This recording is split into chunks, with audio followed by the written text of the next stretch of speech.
forge closer cooperation among the member states.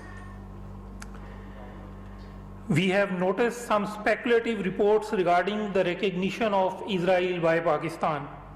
Let me once again reiterate that there is no change in Pakistan's principled position on the issue. The recognition of Israel is not under consideration. The Prime Minister has made it clear that unless a just settlement of the Palestine issue satisfied to the Palestinian people is found, Pakistan cannot recognize Israel.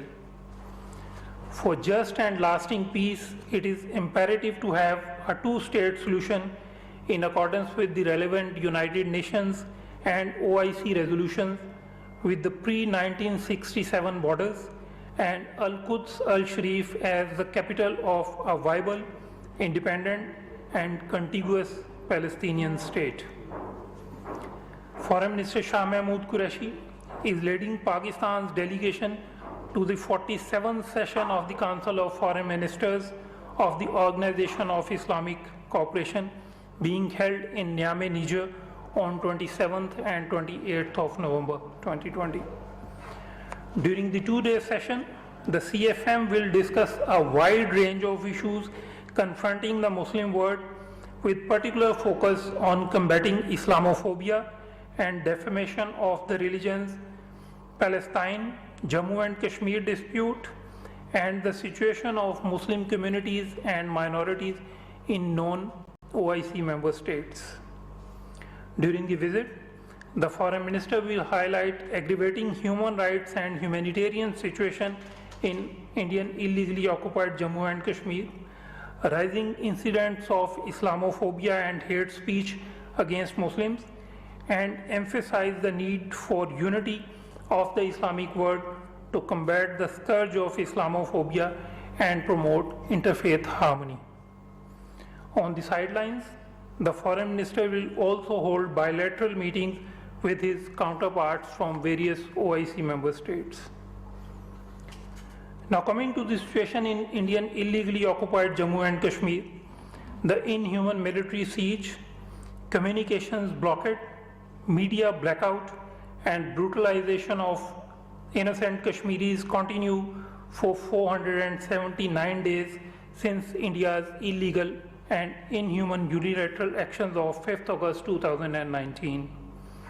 In the month of November alone, Indian occupation forces have martyred 14 Kashmiris in staged encounters under the garb of so-called cordon and search operations. During the last 1 year, Indian occupation forces have extrajudicially killed more than 300 innocent Kashmiris, including women and children, in fake encounters in complete violation of the fundamental precepts of international humanitarian law. Pakistan calls for immediate and transparent judicial inquiry under international scrutiny into the extrajudicial killings of innocent Kashmiris. According to a new recent Deutsche Welle report, India shuts down internet more than any other country in the world. A Deutsche Welle analysis has found that shutdowns are strategically used to clamp down on dissent. India's own Supreme Court has ruled that indefinite shutdowns are unconstitutional. Yet, the IIOJK continues to face the longest shutdowns in the history. The Foreign Minister has addressed another letter to the President of the United Nations Security Council and the Secretary General, updating them on the grave human rights situation in IIOJK.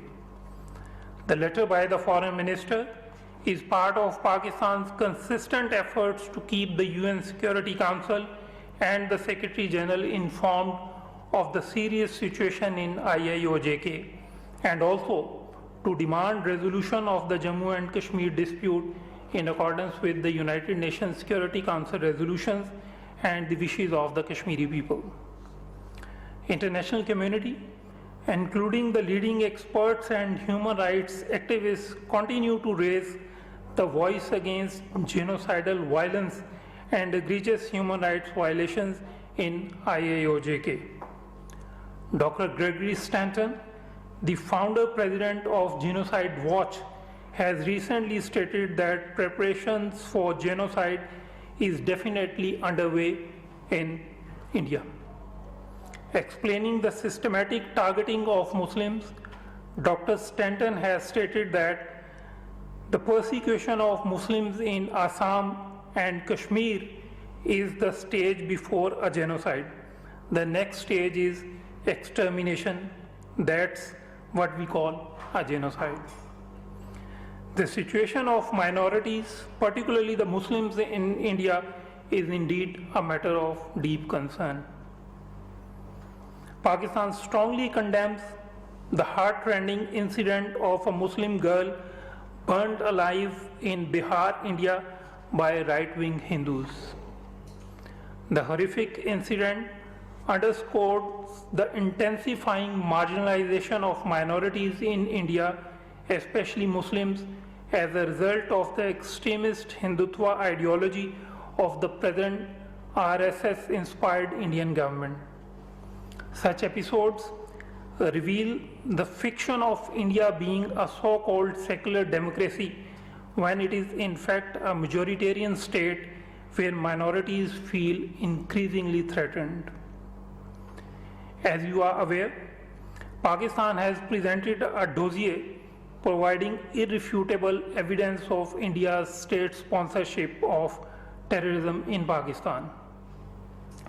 The comprehensive dossier presented by Pakistan contains incriminating evidence of India's active planning, promoting, aiding, abetting, financing, and execution of terrorist activities inside Pakistan. The dossier also presents evidence of India's training and harboring of Pakistan-centric terrorist entities for perpetuating terrorism and instigating instability in Pakistan.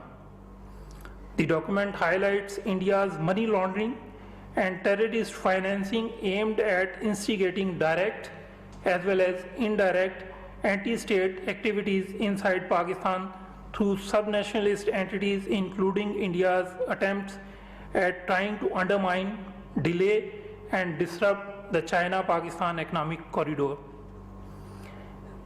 The evidence details how Indian embassies and consulates act as epicenter of state-sponsored terrorism against Pakistan, including their status as hubs of terrorist training and financing activities.